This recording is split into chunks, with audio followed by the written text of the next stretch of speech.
And the referee again checking his watch. And there it goes! The final whistle! Carlo Corazon will wait inside the box for this from Martin Nash.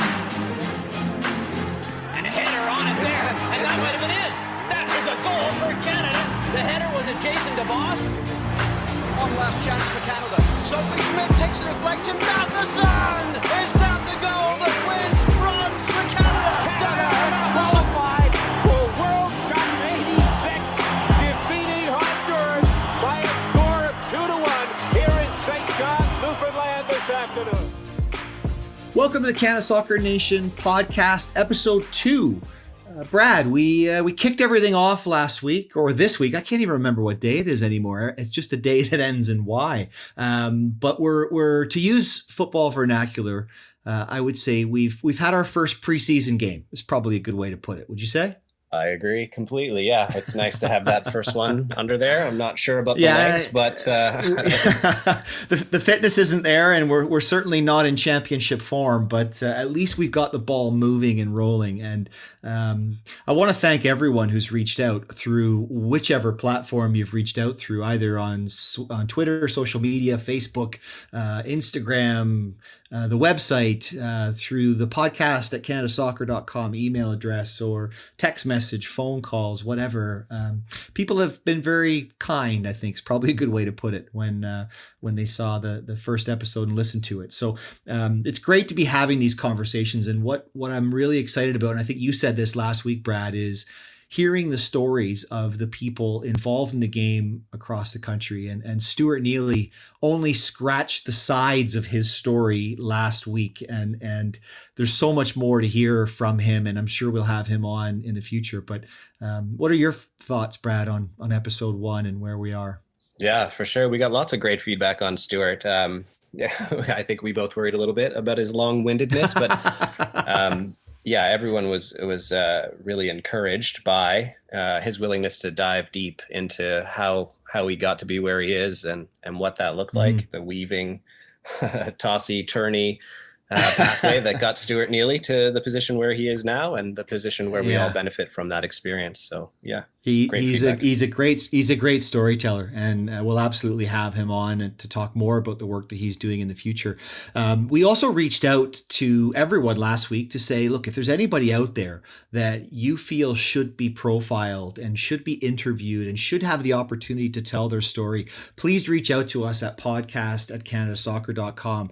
And we've already got over a dozen recommendations of people who would either like to volunteer their own club and their own story, or they're recommending other people. So that's fantastic. Keep that coming. And that's going to be the genesis of this podcast. We're going to be able to tell those stories and profile those people. So please send in your recommendations and your questions and comments.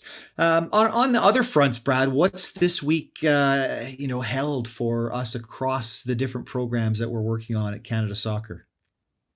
Yeah, somewhat needless to say, this is an interesting and busy time for everyone.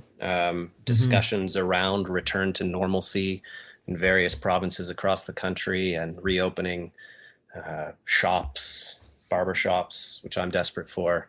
And obviously we're working extremely hard to look at return to play protocols and how we can get folks back on the field across the country. So I believe we're close to sort of understanding what things are going to look like in some of the earliest provinces that have been least impacted by this pandemic. And yeah, the conversations are turning a bit more positive, I think, is the best way to say it. And I'm sure you've heard similar things on the calls that you're on, and we're on calls together. That's very much the sentiment out there. Canada Soccer Nation Inside continues. We continue to provide programming as we can through digital means. We've got the Men's Excel 102 session coming up tomorrow. And excitingly have John Herdman joining us today to have a quick conversation about that and what he's been up to. We've also been working with the Women's National Team Excel. So we'll be kicking off sessions with the Women's National Team Excel program shortly. They've got a significant schedule of events coming up. On May 6th, they'll have a players lounge hosted by Rian Wilkinson, Women's National Team assistant and Youth National Team head coach, and Robin Gale. They'll have a few players on May 6th. May 20th, they'll be speaking with Kenneth Heinermoller, June 3rd, they'll have a session called Playground to Podium. We're also working with our referee department to roll out some programming for referees and the general public. So there's lots happening under Canada Soccer Nation Inside for sure that we're really excited about. So safe to say that everyone is very busy right now, and those women's national team webinars, hangouts are going to be must see, must participate. You have to put that on your calendar because there's some really cool people involved in that program, and they've got incredible stories. So very much looking forward to that one. You mentioned John Herdman. After the break, we're going to speak with John directly to talk about the webinar series that he's rolling out and that is coming up on Saturday, May 2nd. And we'll get his thoughts on how he's managing his way through the COVID-19 circumstances and situation. So stay tuned. We'll be back in a second.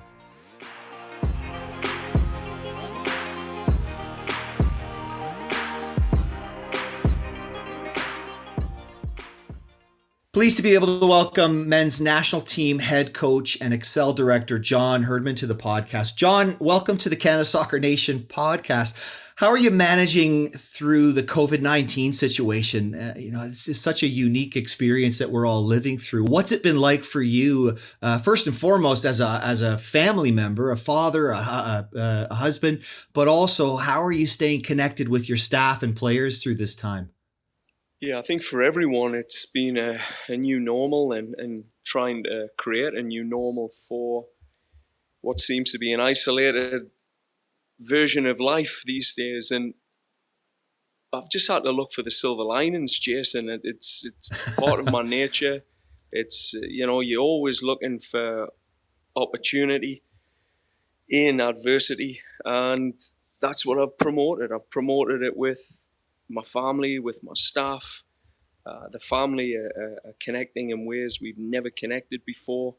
Doing little things like going for runs with my daughter or spending more time on the training field with my son. There's things that are happening where you're going, in some ways it's been a blessing in disguise, and in other ways you really feel the isolation, and then that isolation drives you to connect more, which I think that's what this country's done. It's a lot of people are connecting more and cementing stronger relationships through these tough periods.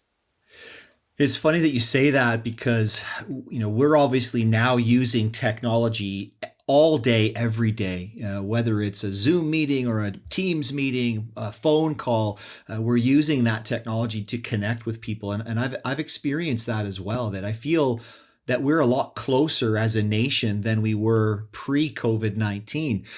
One of the things that you've implemented and you've kicked off has been extremely well received across the country is a series of webinars that you're presenting to the country. Tell us a little bit about that and the genesis of that. Why is that something that's important for soccer in this country? It started as part of the regional Excel strategy. Joey Lombardi previously and now Eric Tenlado, we've been visiting the provinces for over 2 years, implementing our Excel tactical framework and cultural framework in an informal way with coaches. So coaches have been coming along to workshops with staff members that have included myself or Andrew Oliveri, Mauro Biello, etc. in different provinces.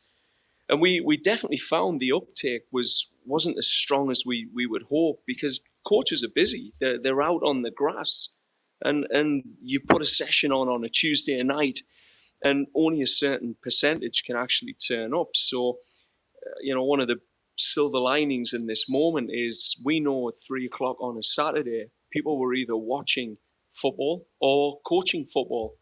And most people now are waiting for something to fill that void. So the webinar concept, the national webinar, was something as a staff we decided to combine all the modules we delivered and put them out there to as many coaches as we can. And, that first one on May 1st, there was 1,000+ people registered. So it just shows that there is an appetite for this informal learning.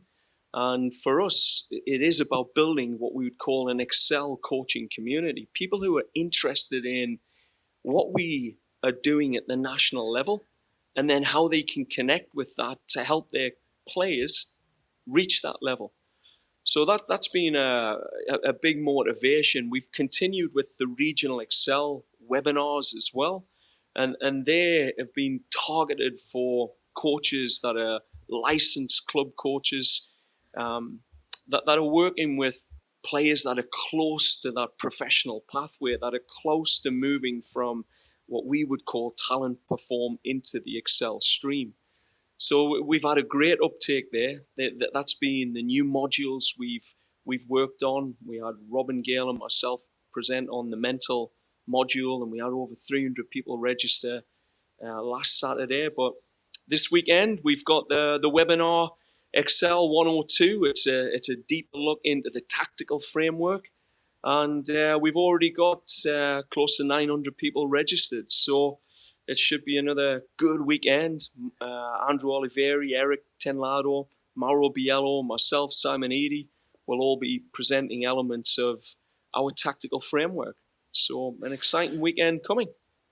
Yeah, for sure. I mean, to my knowledge and in my lifetime, I don't think anything like this has ever been done before. Obviously, we've worked together in the past, and I've been very fortunate and said this many, many times to be able to see just how much work goes into coaching at the very highest level of the game. Most coaches in our country don't get that experience. They don't get that opportunity. They don't get that exposure.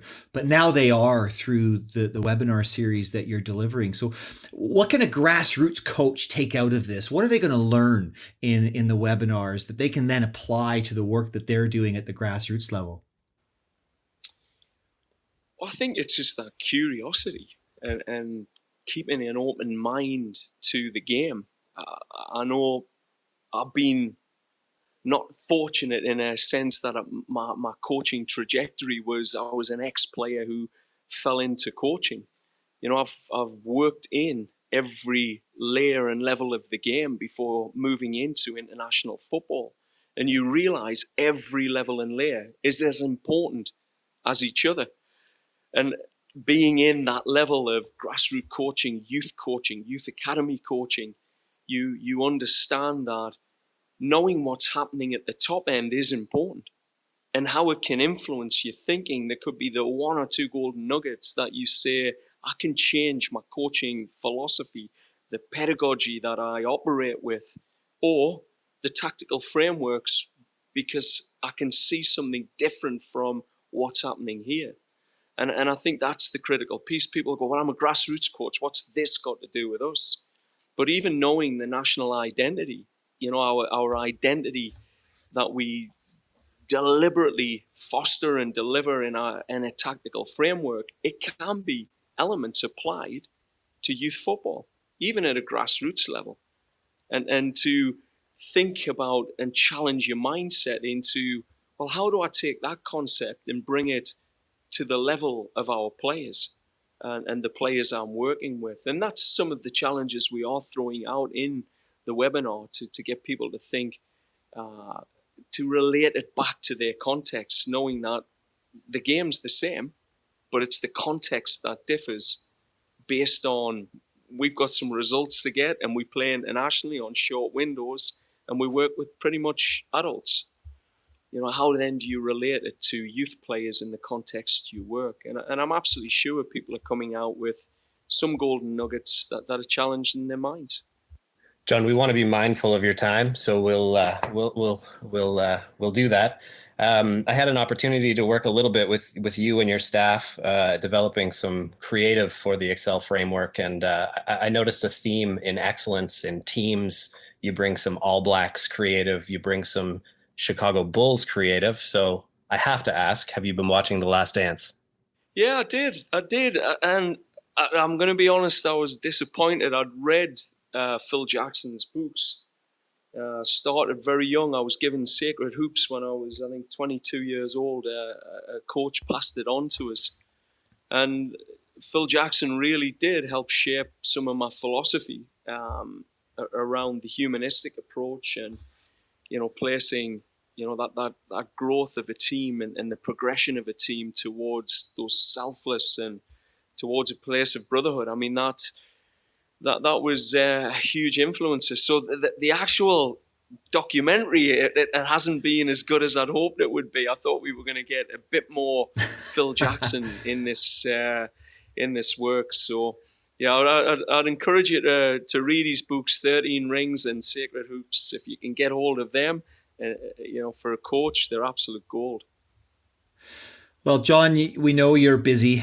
Your schedule is beyond hectic at the best of times, and obviously now with everything that's going on around the world, and certainly in the global game of football, you've just pivoted to focus your energies on educating the masses. So fantastic work on the webinars. Looking forward to the webinar on Saturday, May 2nd.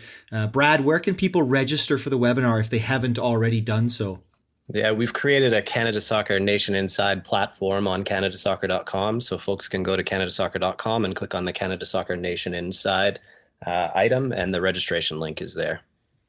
Hey, Jason, Brilliant, there's no point you attending this webinar because it's all on attack and organisation. There's no defending in it. Come on. It all starts with a clean sheet, John. You know that. I might learn something about attacking organization. Brilliant.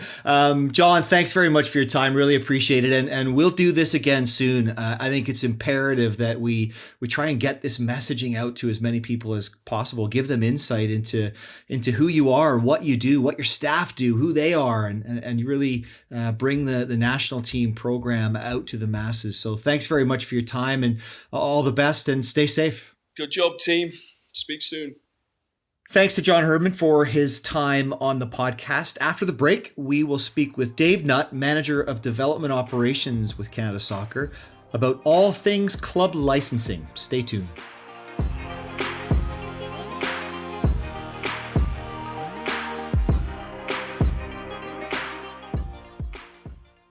Welcome back to the Canada Soccer Nation podcast. I am very pleased to have our next guest joining us today. Dave Nutt is the Manager of Development Operations with Canada Soccer, and one of the brightest minds that I've come across in this country. I first met Dave 3.5 years ago, it was, when I was doing my first sort of round trip around the country. And I was so impressed by the work that he had done as the Director of Soccer Operations for Saskatchewan Soccer that I wooed him and recruited him to come and join me in this development department to try and change the game from coast to coast. And he gladly accepted, and took some convincing, but I was able to sell him on the idea that he could change the game forever. So I'm delighted to have Dave join us today. Dave, welcome to this Canada Soccer Nation podcast. Thanks, Jason. Thanks for having me. And thanks for the intro. Hardly a big introduction to live up to over the next little while. It's something that I've said often about the work that you do is you have a great way about you about building relationships with people. And I think that that's integral to the work that you're currently doing in club licensing. We'll get to that in a second. I want to get to that and spend a significant amount of time talking about the club licensing program. But I also want to talk about your life in football, because your story is a fascinating one. And you said this in one of the presentations that we co-delivered across the country. I can't remember which one, but you said something along the lines of that your story with soccer, your experience through soccer, is much more common than any national team athlete's story would be. Tell us about soccer for the Nutt family. Where did it start for you, and where did you get your start in soccer? What club did you play for? How did you progress through the development system in Canada when you were a kid? Yeah, I think I probably do have a fairly common story for most, and it's great hearing the stories of the 0.01% that go on to play professionally and for the national team. But the reality is that that's such a small segment of our population that for a lot of people, they can't relate to that because they aren't on that same pathway. So I think I've got a story that's a little more common. So I started playing in Kitchener, Ontario with Kitchener Minor Soccer, just in the local mini soccer and house league program program at under 6, and back in the good old days, and I've got kids just a little bit older than that and have just come through this age group as a parent now. We started playing 11-a-side soccer, believe it or not, and you probably experienced the same thing at under 7, which seeing what small-sided soccer looks like at under 7 now, I can't imagine how painful it must have been to watch, never mind to play in at the time. But I got my experience. Bees. It was a swarm of bees, Dave, all over the field. Exactly. Well, we have this giant field and all of these players, but we only use a little tiny piece of it for most of the game. So I think it's a lot better now that we have small-sided soccer. But that's how I got my start, and like most, played in my local house league program until we got to, again, in the good old days, and thankfully we've moved beyond this in most places now. I had my first opportunity to try out for a select or a rep program when we were under 9s. So I was 8 years old. And unfortunately for me, I was not one of the players that was selected to that team.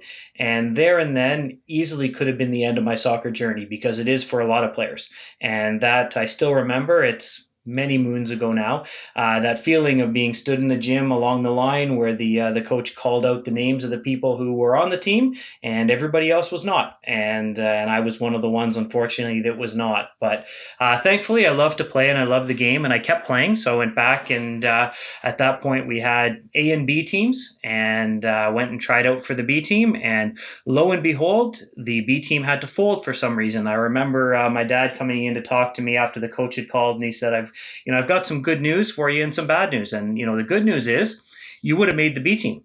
The bad news is there isn't going to be a B team. So we can deal with this one of two ways. We can stop playing soccer, or if you really want to be on one of these rep teams, you can go back and put the work in, play well in your house league, learn from your coaches, and give it another shot next year. So that's what I did, and went back as a U10 and made it on to the citywide select team at that point. And if there was 16 or 18 players, I can't remember how big a roster was, but if there were that many players on the team, I was the 16th or the 18th. I was certainly the weakest player in the pool, and not one that was kind of on track to become a national team player or a professional. So I'm kind of the poster boy for a late developer and a late bloomer, because I kind of played towards the back end of my local team for the next couple of years, and then because Kitchener is just outside of Toronto, about 45 minutes, when you get to a certain age, the club isn't big enough to be able to field its own team, or wasn't at the time, at the top level. And so at that point we played in a regional program. So when I was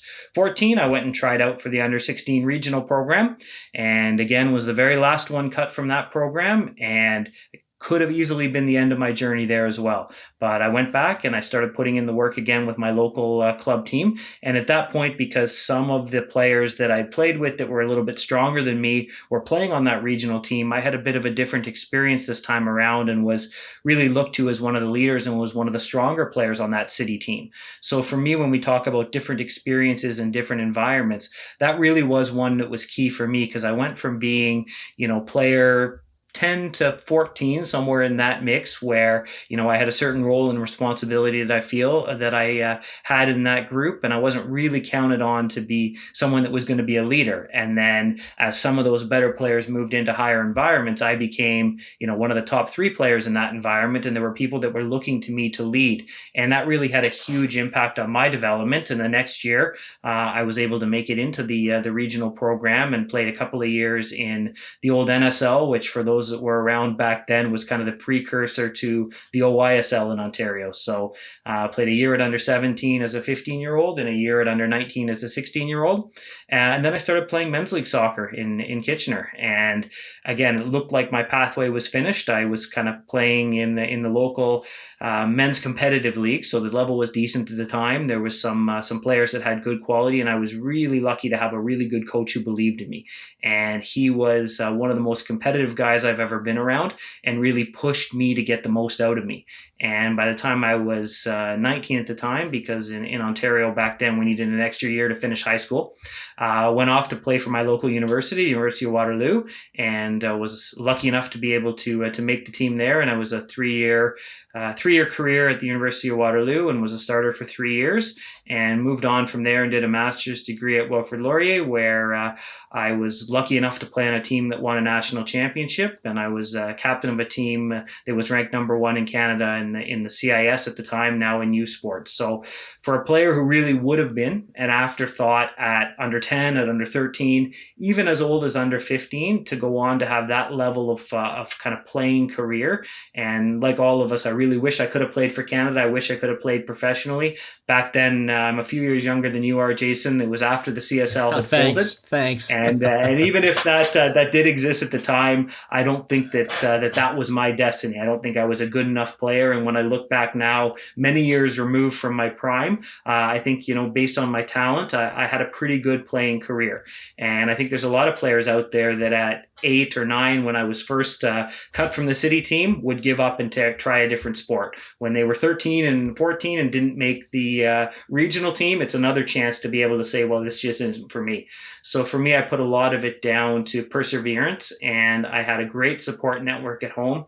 I didn't have parents that pushed me. I had parents that supported me. So they were the ones that said, look, if you don't want to do this anymore, if you're not enjoying it, we'll find something else to do. I was a multi-sport athlete, so I played a little bit of everything, and realized as I got a little bit older that I didn't have the natural gifts that some others do. So I needed to put in the time and the work. And I think that if there's messages from my story to take out there, the first one would be perseverance, and the second one would be hard work. Certainly, I'm not the most physically gifted athlete, and a lot of it was hard work. I didn't have a lot of kind of understanding of what the soccer system looked like or connection to it where I could get to the front of the line. So the things that I did achieve were on the back of perseverance and hard work. Your story is a fascinating one, Dave, because there was nothing in your early years that would have predicted what was in store for you as a university level player.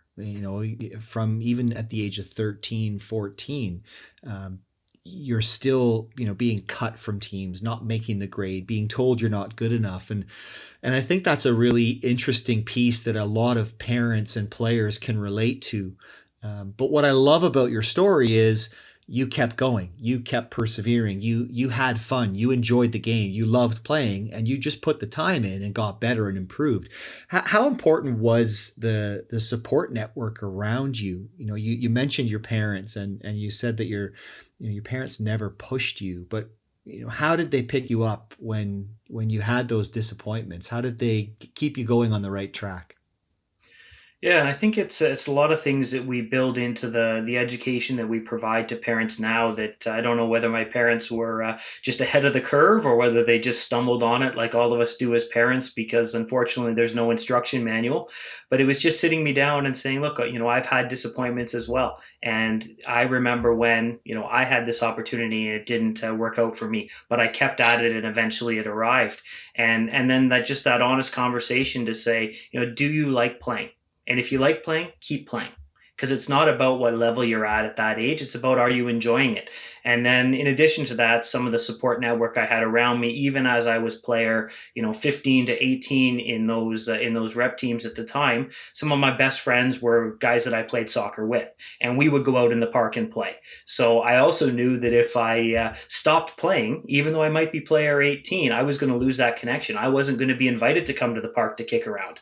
And really, that was probably the thing that catapulted me into that playing career more than anything else. Is at that time, we weren't training 4 or 5 times a week and playing on the weekend. We were having, if we were lucky, a couple of practices and a game a week, but I was playing every day on my own with my friends. I remember in the wintertime, because at the time there wasn't an indoor facility in my area or one that we could get access to anyway, we used to sneak into the squash courts at the university, because that was the only place where you could get indoor space and just play 1 against 1 and 2 against 2 for hours at a time until the facility staff decided someone actually wanted to use it for squash. So a lot of those little things where you're just learning and you're experiencing the game and just loving playing and the people that you're being around, those were the things that kept me going. That social network was so key to me as well, and identifying as someone who liked to play soccer and being invited into those environments. And then when things weren't going my way, and sometimes your friends are there to pick you up, but more often than not, it's your family that you go home to and they say, look, we love you anyway. And it doesn't matter that you're not on this team. It doesn't make any difference to us. If you're happy and you're enjoying the sport, we're going to support you to keep playing. And if you want to go and try out again, we'll help you. and we'll do the things that we need to help you to be able to get better. So I think that is a huge learning opportunity for a lot of people, that it doesn't matter how fast you get there. There's a lot of players that I played with that looked like they were going to be future pros, future national team players at 10 years old. There were guys that I played with that were provincial team players in Ontario at 14, 15, 16 that weren't there in the end.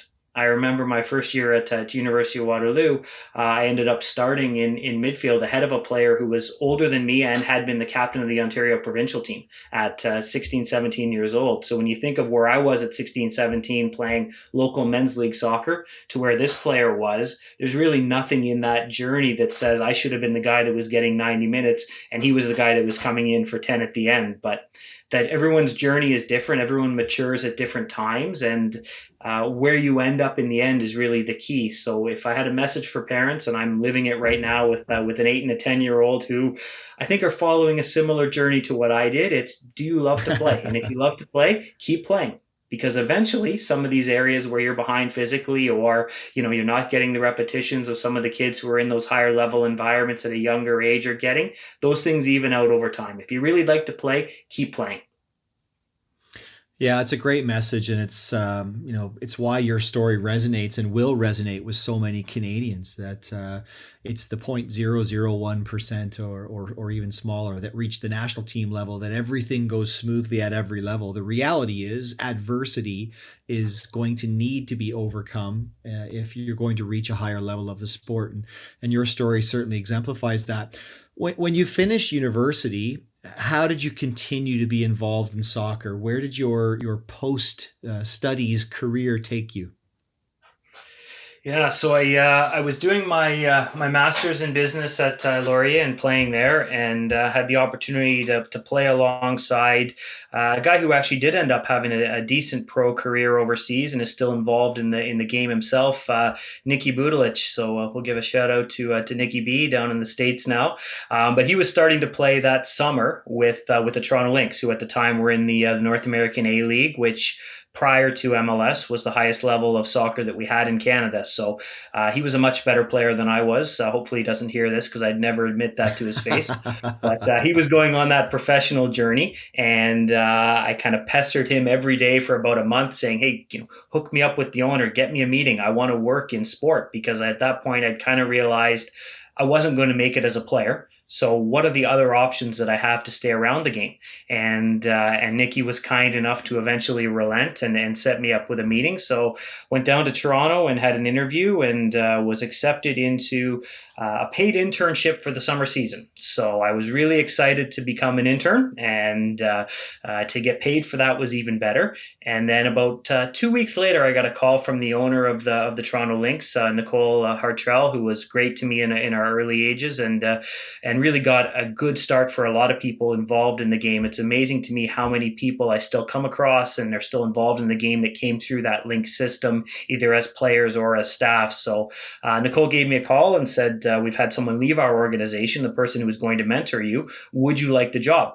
And, straight out of university, having never had a job, I was now running 4 departments for a professional soccer club. So I was the coordinator of game day operations. So I ran the home games. I did all of the media and communications. I did all of the arrangements for the players, which eventually moved into contracts. So all of the operational side of things. And I also oversaw the summer camps. So it was a great learning experience for me. It was stressful and there was a lot of pressure, but when you're that age, I don't think you know any better. I don't think I knew what I didn't know. If I was going into that environment now, I think I'd be terrified. But at the time, you just buckle down and you put the work in. And over the 3 years that I did that, I learned so much about the way the game operates behind the scenes, and really had kind of decided at that point that this is probably where I'll spend my life in some kind of sports administration type of role. So that was a great 3 years and a great learning opportunity, because I got to do so many different things and work in that professional environment and get to know some really good people, which kind of catapulted me into what the next stage in my career was, which I had the opportunity to work for Canada Soccer the first time. And during my time with the Lynx, we had a few players that were involved in national team programs. So I got to know some of the administrative staff at Canada Soccer, and there was going to be some internal changes, some internal shuffling around within the organization. And I kind of got shoulder tapped to come and interview for an opportunity. First working in the media and communications area, and that one, for a timing perspective, didn't work for me. It was starting up just as our Link season was starting, and at that point I didn't think it was fair of me to leave the organization with the season just about to begin. And then after that, there was another opportunity that thankfully opened up and was a lot more aligned to what I was interested in anyway. So I moved into the national team's administrative manager position. So I looked after all of the youth national teams for Canada Soccer on the men's side. And I did that for 3 years and had the really fortunate opportunity to be involved with a team that played at the FIFA Under-20 World Cup in 2007 in Canada as the host organization. So I spent about 3 years getting to know some of the best young players in the country, some of the best coaches in the country, being able to see what soccer looks like at the international level as we went around the world and played against different national teams and in different competitions, was a part of an Olympic qualifying opportunity as well. So spent 3 years doing that, and then realized that I'm on the road, 250 to 300 days a year, and was fairly newly married at the time, and decided that if we were ever going to move to the next stage as a family, we probably should live in the same place and maybe be around each other a little bit more often. So at that same time, my wife, who is a university professor, had an opportunity that took us west to Saskatchewan, and we'd kind of traveled around Ontario for my job, from Toronto first off, and then out to Ottawa when I worked with Canada Soccer. She had decided that this was something that she wanted to pursue, and it was my turn to find a way to make that work. And thankfully, again, there's been a lot of fortune that kind of guides my story as well. The Saskatchewan Soccer Association was looking for a director of soccer operations at the time, and I was fortunate enough to be selected for that opportunity. So first time I'd ever been to Saskatchewan, I was interviewing for a job. Second time I was buying a house, and spent the next 8 years as the director of soccer operations for Saskatchewan Soccer, which, again, a great experience and a great learning opportunity to be able to understand how the sports system works, the different actors that influence you, from government funding associations, from dealing with a governing body in Canada Soccer that has demands as well, supporting member organizations, so clubs and districts in the province, to be able to enhance and improve their programs, and really to try to build a system. And that's what I would say, along with some really good people that have a lot of knowledge about the game and a lot of passion. We were able to do that in Saskatchewan. And then kind of to bring the story back to where we started from, met you as a part of your tour across the country, and you managed to convince me, which I think is a good way to put it, that this was the next step in my journey. And when your country comes calling and says, I need you to help me to change the game, it's a really hard thing to say no to. Even though a lot of times I've wanted to, because it's also a lot of work, but I wouldn't trade it for anything in the world. I love what I do, and the idea of being able to build a system is really the biggest thing for me, because the great systems produce players and coaches and programs and teams on purpose rather than by accident. And I think for too long in Canada Soccer, or in Canadian soccer, we've been producing talent by accident. It's been the people like yourself that were just driven and put in the work and overcame however many barriers were put in front of them. It wasn't because there was a nice manicured road.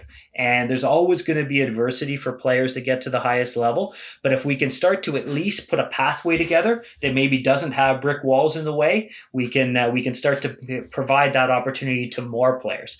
Because I do honestly believe, having spent a lot of time at the grassroots level, that we have the talent in Canada to be able to compete at the top level. And I think we're seeing that now on the men's side with some of the players that have come through the system. And we've seen it for the better part of 20 years at this point on the women's side, that we're capable of having international and top level players. And now we just need to be able to create a system where that happens more often. So those with potential are given the opportunity to achieve it, instead of having all of these barriers put in their way, where eventually, unless you're super driven like yourself, you just get sidetracked and it becomes too hard and you don't achieve your potential because there's too many things preventing it. So for me, that's really what it's about, is building a system that allows more players to achieve their potential.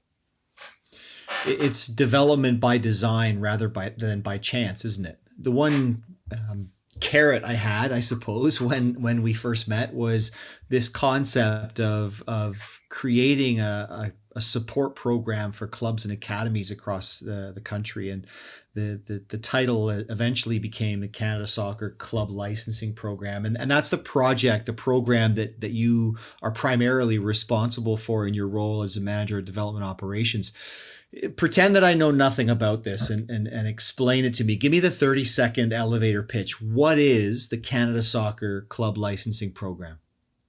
All right, 30 seconds. That's tough. As you know, I've never done anything in 30 seconds based on my intro taking 15 minutes there. So the Club Licensing Program is a classification, development, and appraisal program for clubs right across the country. So we aim to define the characteristics and behaviors of quality organizations and use those to stimulate change. And then on the back end, assess the positive outcomes that come from those behaviors. So that's an interesting piece, and we'll talk about the back end because we had a few questions come in via various channels, Twitter, the email address, podcast@canadasoccer.com, and I want to get to that in a second. But I want to talk about the upfront piece because some of the criticisms that I've heard, or the comments that I've heard, probably a better term, is, well, this is just a box ticking exercise. All you're doing is you're putting these criteria in place and you're just going to evaluate clubs, but you have no real way of knowing if they're actually doing these things. How do you answer that question, Dave? And maybe take this towards, like, what are the goals of the Canada Soccer Club Licensing Program? Essentially, what are we trying to do with this? Yeah, so there's 4 goals that we're really trying to achieve. So these are kind of the end system-based outcomes, which are, first of all, set clearly defined standards and expectations for all organizations. So up to this point, no one's really told clubs, this is what we expect of you. This is what you should be doing. So it's really hard to hold people accountable when they don't know what they're accountable for. So at worst, the box ticking exercise component of it, the classification, what it does is lay out clearly what the expectations are within different categories for each of the clubs. The other thing that we want to do as we go through that is recognize excellence in the soccer community. So oftentimes we get distracted by all of the naysayers and the negativity that's within our system at times. But I think we also need to recognize there's some really good clubs. There's some really good people. There's some good coaches doing good things with good programs. So that opportunity to be able to recognize that and understand it is key, because what we can do then is take that and share it across the country, which is another interesting or essential piece of it being a nationally driven program. Is we have the ability now to take learning from Halifax and share it in Victoria, or learning from St. John's and share it in Saskatoon. So that opportunity really to take all of these good ideas and good practices and share them with others is key. The other thing that we want to be able to do, because we're trying to create an inclusive program where every organization in the country can have access, is we want to raise the standard of all soccer organizations. One of the criticisms that I would have of some licensing or charter programs in the past is that the base level, the entry level, is so high that very few organizations are actually able to enter into the program, which means we can't influence them to improve. What we're trying to do is create an entry where anyone can get in, and then within that, we want to help you to become the best version of yourself. And then the final piece of the puzzle is we want to drive change in the soccer system. I don't think it takes someone of great intelligence to say we need to do something different. We haven't had, at least on the men's side anyway, the success that we maybe should, or we feel that we should at the international level. We haven't developed professional soccer players to the standard that we would be expected based on our infrastructure and our resources. A little bit different on the women's side of things, where we've been a little bit ahead of the curve. But even within that, as other countries improve and as other countries catch up, some of those cracks in the foundation are starting to show. So we want to be able to drive change there. The other piece that's key there is we know the trend has been declining participation over the last few years. So if we know that we're not developing players to the top level as often as we should, and our grassroots numbers are going down, if we continue to do what we've always done, we're always going to be what we've always been, and that's not good enough. So what we need to do is drive change, and we think the licensing program is a good way to be able to do that. So those are the goals. I think it's a fair criticism, because it's a criticism that's been levied at any licensing or charter or excellence program in the past, is it's just a box ticking exercise. And there's an element of that. There's things that do need to be ticked, as in, does your technical director have the right training and certification to be qualified to do his or her job? Does the club have a strategic plan? Does the board have the right composition to be able to guide the organization? Are the financial measures in place to be able to have a viable and sustainable organization? So there are some upfront elements like that we do need to have a look at, that are good indicators of not only current quality, but also potential. If you don't have capacity and you don't have resources, you're not going to be able to develop and deliver those higher level programs with higher level coaches, which are going to lead us to having higher level players. So there are some elements of that, but the part that I'm most excited about are around the principles. And these are things that are ongoing and long term. And that's really the behaviors that we're looking for from organizations across the country, regardless of the category that you're licensed in, that really start to move the needle. And then the other piece that's really exciting to me is creating a new set of key performance indicators, which also help us to guide those positive behaviors within the system. Let's talk about that for a second, because one of the questions that we got via Twitter from John Hyland, who's a former technical director at North Toronto Soccer Club, John asked the question, the club licensing process is a leading standard, but I'm just curious as to what the process is for monitoring organizations to see if they're actually doing what they say they're doing, or if it's just written down on paper. So let's talk about the evaluation piece and the appraisal piece that you talked about as being part of the back end side of things. What is that going to entail, and what is the approach going to be from Canada Soccer? Yeah, and for me, that's the most exciting thing. And it's something that we're still working on, because we need the tools to be able to deliver it in a way that's efficient and effective. But really what we're looking to do is borrow from the business world and really take a 360-degree approach to evaluating organizations. So there's some elements of self-evaluation. So those are around things like, how have we done as an organization against our strategic objectives, against our operational plan, against the goals of our technical plan? So what do we think of ourselves? The other pieces that come into that as well is the bottom up, which is the surveying of the stakeholders or your membership, the players and parents. So what do they think of you? How has their experience been within your soccer programs? There's also a top-down component, which is the governing organization's role. So the district and the province, what has this organization been like to work with? Have they achieved the things that they've said they're going to? Are they aligning themselves to the principles that we're looking for from them? And then the final piece of the puzzle, which is a really unique one, is the peer-to-peer assessment. So there's no one that knows more about what others are doing in the soccer community than the organizations around them. And I think you'll probably get a bit of a kick out of that, Jason, because the soccer world is small. We all know what's going on in each other's rooms and what's going on with their programs. And you're going to get an honest assessment. And what we then do is take all of that data and we start to triangulate it. We look for patterns and we look for outliers. So if it's one or two people saying, these organization maybe isn't living up to expectations, that's very different than if that 360 review, everyone is saying this organization isn't living the behaviors. And that's just as important as not ticking the boxes. So what we're trying to do here is align everything to a set of guiding principles and a new set of key performance indicators, all of which are about behaviors.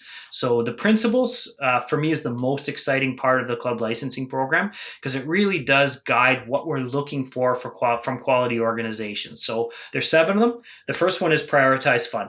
We know from some of the great research that Dr. Amanda Visick has done that fun is the reason why kids play sport. And when it becomes no longer fun, it's the number one reason why kids leave sport. So the number one thing we need to do in our sporting environments is make sure that it's fun. And fun means different things to different people, different types of environments, different types of programming, different ages. So when you were playing professionally and for the national team, it was still fun.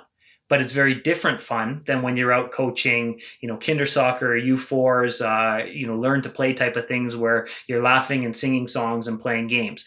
But the common theme is it's still fun. And as soon as people stop having fun, they're going to leave the sport. So the number one principle is prioritize fun. The second one is emphasize physical, mental, and emotional safety. So safety is front of mind right now with all of the work going on across the country. Some of the things that have happened in our past that we really want to make sure don't continue to happen. So I know as a parent myself, the number one non-negotiable for me when I sign my kids up for programming is it needs to be safe. They need to be looked after physically. So you need to have equipment that fits. They need to be doing age appropriate training. It needs to be mentally and emotionally safe as well. So you need to have positive coaches that understand how to work with the players at the right age. And they also need to create an environment that's free of harassment, free of bullying, that's really a positive developmental environment. They also need to provide developmentally appropriate, high quality programs. So generally speaking, that's one of the areas where we do see a lack of retention when we have done surveying and we have heard from people about why they've left the game, is the program wasn't meeting my needs. So are we providing programming that is of high quality and is developmentally appropriate, which means we're playing the right size of game? I mentioned during my story, 11-a-side at 7-year-olds. I think we're past that now, but is the environment that we're creating appropriate for the types of players that we're dealing with? We also want organizations to maximize attraction, holistic personal development, progression, and long-term engagement. And I'll talk about that one a little bit more in a second because that's really aligned to our new key performance indicators, which are the measurements that we're going to use to define what success should look like within youth soccer environments.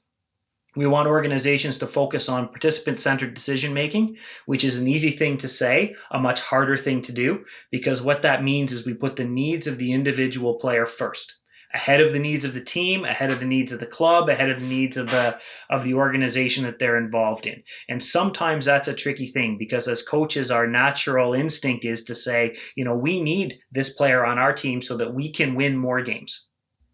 Because that's how I'm going to be measured as a good coach, right? If I win, if my team wins, I'm good at what I do. Exactly. And the real measures, the ones that I'll talk about in a second, aren't like that at all. And they guide a completely different type of behavior, which allows us to be participant-centered in our decision-making. So we put kids in the right environment for them to be successful. We also want to make sure we foster accessible, inclusive, and welcoming environments. We need to get as many people through our doors as we possibly can, and we need to find ways to be able to make that happen creatively.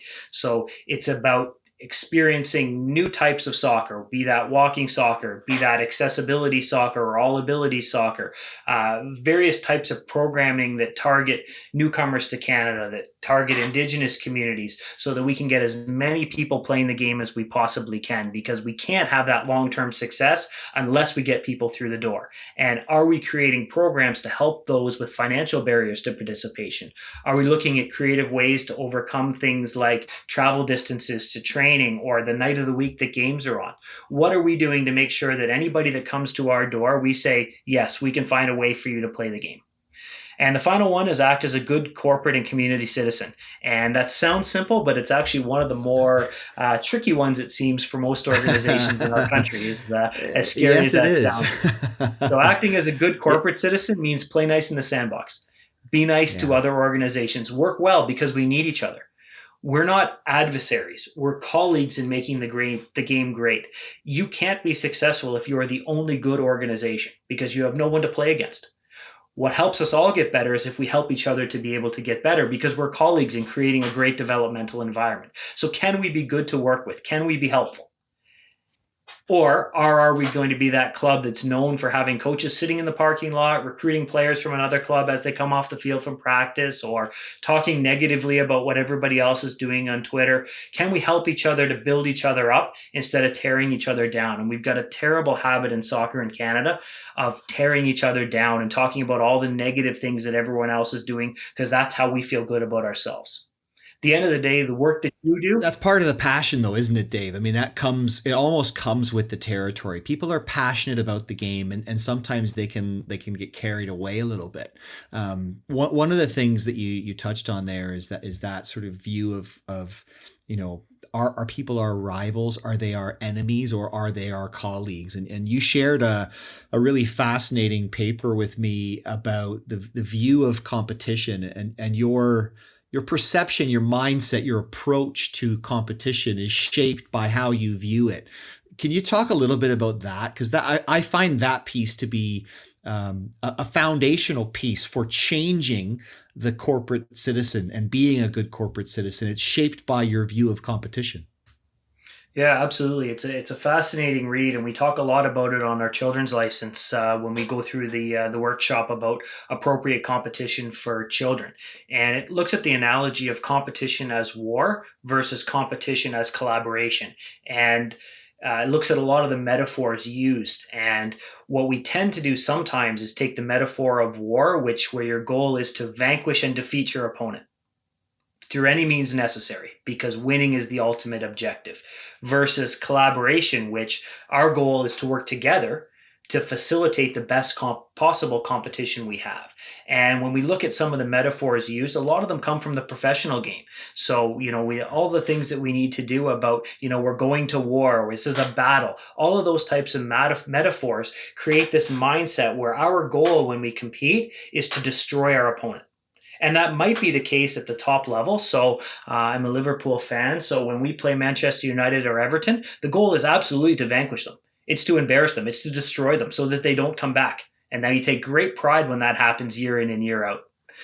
But that's not the goal in youth sport. The goal in youth sport is to create an environment where we both have meaningful competition. We've had an opportunity to be able to play against a well-matched opponent and have a good game. So there isn't much learning that happens whether you're on the positive side or the negative side of a 10-0 result. There's a lot more learning that goes into a 2-1 or a 3-1 because everyone in that environment has a chance to be able to get better. You don't learn much by winning by 10 goals or by losing by 10 goals. And when we start to have this idea that our goal is in competition is to vanquish our opponent, sometimes we can get into situations where maybe we play at an inappropriate level because we want to win as many games as we can. Or we go out and adopt some tactics that allow us to be able to have success in terms of wins and losses, but may not necessarily develop us from the future. When we look at it through the idea of collaboration, it's my job as a coach, along with the coach that I'm across the field from, to create an environment where all of these players can have a positive experience. And the result is a part of that, but some of it is the process along the way as well. So I think when you start to flip how you look at competition and realize that it's your job to foster a good competitive environment, not to defeat your opposition, you can start to have a little bit of a different understanding of what the expectation should be of the environment that you create. Last question for you on this, Dave, before you wrap it up and tell us where we're at with club licensing right now. But one of the key principles here is bringing everyone who's delivering soccer program together under the same guidance and umbrella of Canada Soccer. So to do that, we've had to define what a soccer club is. And could you just talk a little bit about that? Because one of the things on your background when you worked at Saskatchewan Soccer was you were the first provincial member association to recognize private soccer organizations as full member organizations. They had the same rights and responsibilities as traditional nonprofit community-based clubs. So how have we defined what a soccer club is in terms of the club licensing program? Yeah, soccer club, to put it simply, is any organization that offers soccer programs. So if you have players and coaches, you're a soccer club. Doesn't matter whether you're a not-for-profit or whether you're a private organization, you're considered the same in club licensing. So there's a few differences in terms of how those types of organizations are governed from a business perspective, but everything else that they do, the expectations are the same. The expectations are the same for the way they interact on field, their coaching requirements, their administrative requirements, the way they finance the organization, the needs to have safe, accessible, inclusive environments. All of those things are the same. And more importantly, the key performance indicators are the same, which I think is the key thing that's going to drive all of our behaviors. And I touched a little bit on it, but haven't gone into great detail. So I think that's the final piece to me that really does drive home what our guiding principles are in our behaviors. So we need to measure what matters, because what you measure matters. So in the past in youth sport, what we've measured is the size of our trophy case. So whoever had the biggest trophy case must be the best club. The reality is that might be true.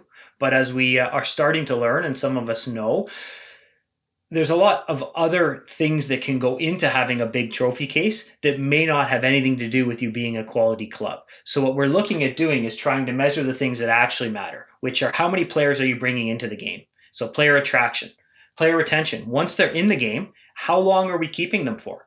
Player progression, which goes back to that player-centered mentality. So how many players are we moving on to higher levels of play, whether that's within other clubs for programming that we don't offer within our organization, could be moving into professional environments, could be moving into college and university environments, but that's a key role of the club. Are we developing players to the point where they're needing an environment that we can't provide? That's a good thing. That's not a bad thing.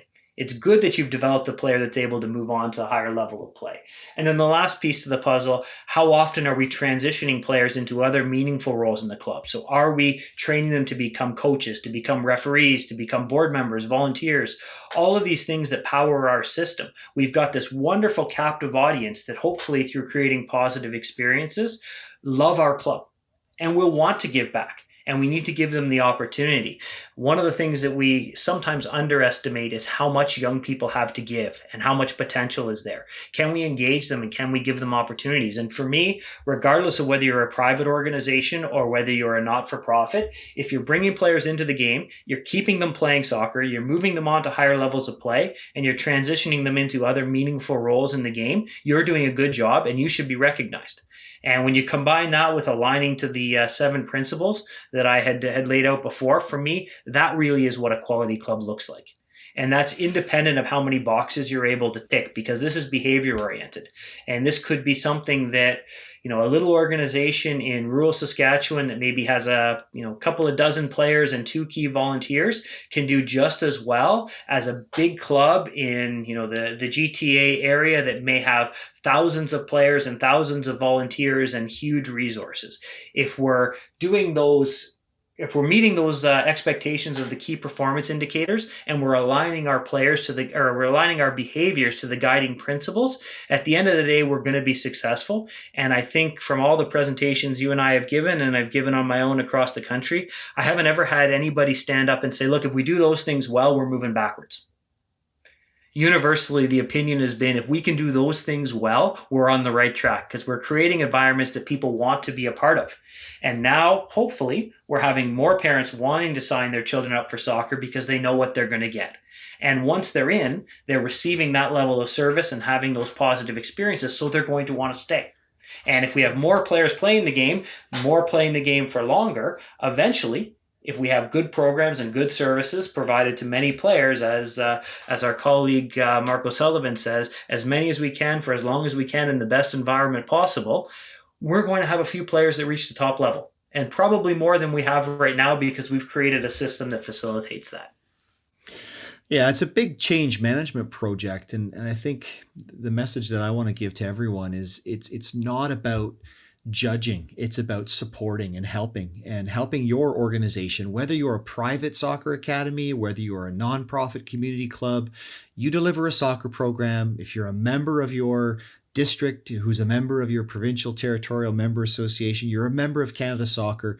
We want you to be part of this and go through this process because we're going to help you get better at what you do. Let's just wrap it up very quickly, Dave. Where are we right now with club licensing and what's coming next? We're in a good spot, I think. We're making a lot of progress. Obviously, present challenges excluded, which has caused us to delay things a little bit in a lot of organizations where there just isn't the capacity to be able to even think about licensing at this point. But we're active in every province and territory, which is positive. There's a lot that already have organizations recognized. There's going to be more that have organizations recognized in the not too distant future. And it's through partnership and collaboration. And I think you make a great point, Jason. It's about building relationships. It's about building relationships with our provinces because we can't deliver this program on our own. It's them building relationships with their regions and their districts to be able to support. And it's all of us building relationships with the clubs. So I do get this question fairly often. We're building a new relationship between the club and Canada Soccer. It's not about circumventing existing relationships. The relationship between district and club is always going to be key because those interactions happen on a weekly, daily basis. The interaction between district and province is important. The interaction between province and national association is important. But now we've got this new relationship as well that we're able to develop. And at the end of the day, it's about moving the game forward and helping everybody to get better. Telling people they're no good doesn't help anybody. The same experience that I had when I was an 8-year-old standing on that line being told I wasn't good enough, that didn't help me become a better player. What helps me become a better player and what helps organizations become better is when someone's willing to put their arm around them and say, look, here's some areas where we need to be honest. As your friend, you need to get a little bit better in these areas. And here's how I'm going to be able to help you to get there. So hopefully that's been the experience of most of the clubs anyway that have been in the licensing program so far. Hopefully it'll continue to be the experience of those that are joining the program in the future, because that's really what it's about. It's about helping organizations to become the best version of themselves, whatever that might look like. That's a great way to sum it up, Dave, about the relationships that we're building with all stakeholders across the game. And we're all connected and we're all part of this solution. Jason Brown, the technical director of Fundy Soccer Association out in New Brunswick, asked the question on Twitter, has there been any thought to an online process that could be used by every member association to analyze and evaluate club licensing applications? That's exactly where we're going, Jason. And that's the work that's being done right now. So yes, we're absolutely looking to do that and bring everyone under the guidance and leadership of Canada Soccer to galvanize the nation under the club licensing program. The whole program is being led by Dave Nutt at the grassroots level. He's doing phenomenal work. Dave, I really appreciate you taking the time to chat with us today and to educate the membership about the work that you're doing on a daily basis. Keep up the great work. Go back to your kids and make sure that they haven't created a mess in the house. And most importantly, more than anything, stay safe and stay well. Thanks, Dave. I appreciate it. Thanks, Jason, and you too.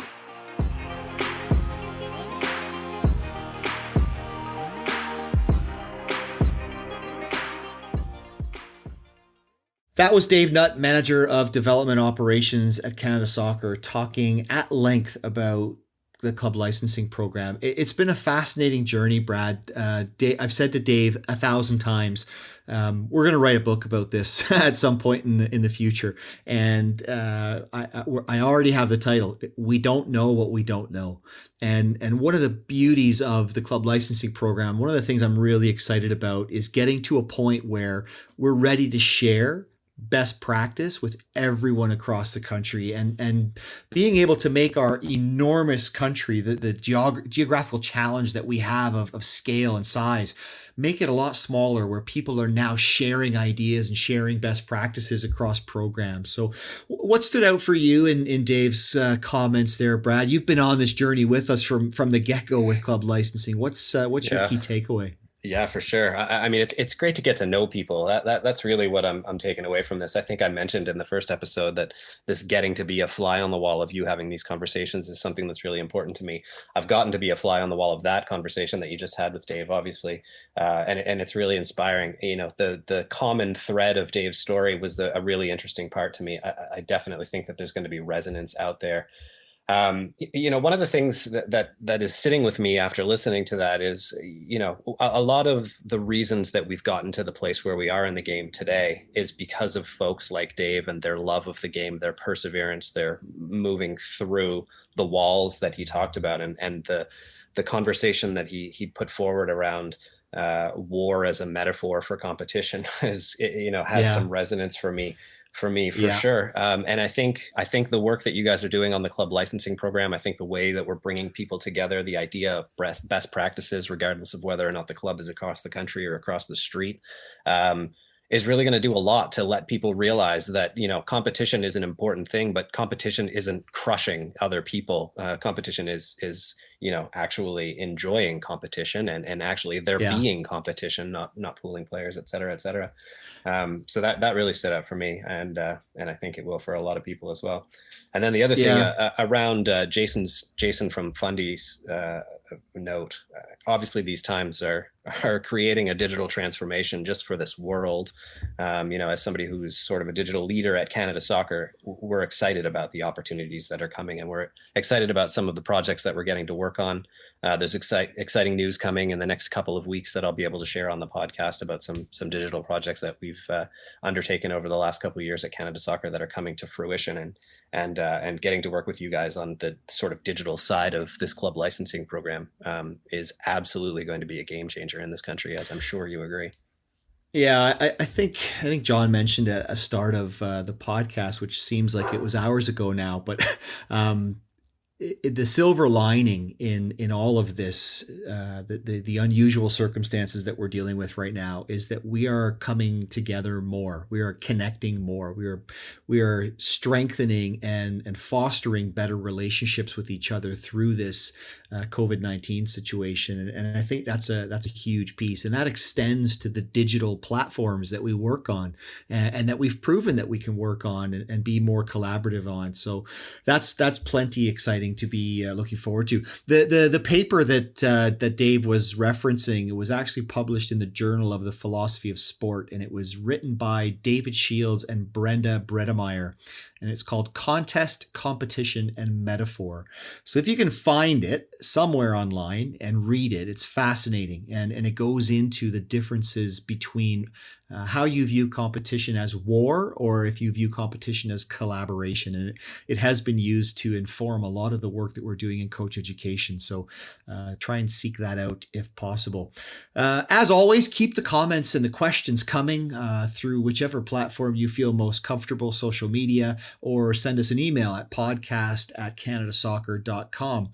Next week, our guest will be Jim Laughlin, Master Coach Developer with Canada Soccer. We will talk about e-learning and how we've had to pivot in these unusual times to shift all of our coach education content into an online platform, and what the future looks like for e-learning across the country. We'll also touch on Jim's background in the game, where he's played, how he got to where he is, and we'll tell his story, which I can promise you is a very fascinating one. So stay tuned for that next week. As always, thank you very much for your time, for listening, for joining us on this journey. And we look forward to connecting with you more in the future. Be safe, stay safe, and be well. Take care, everyone.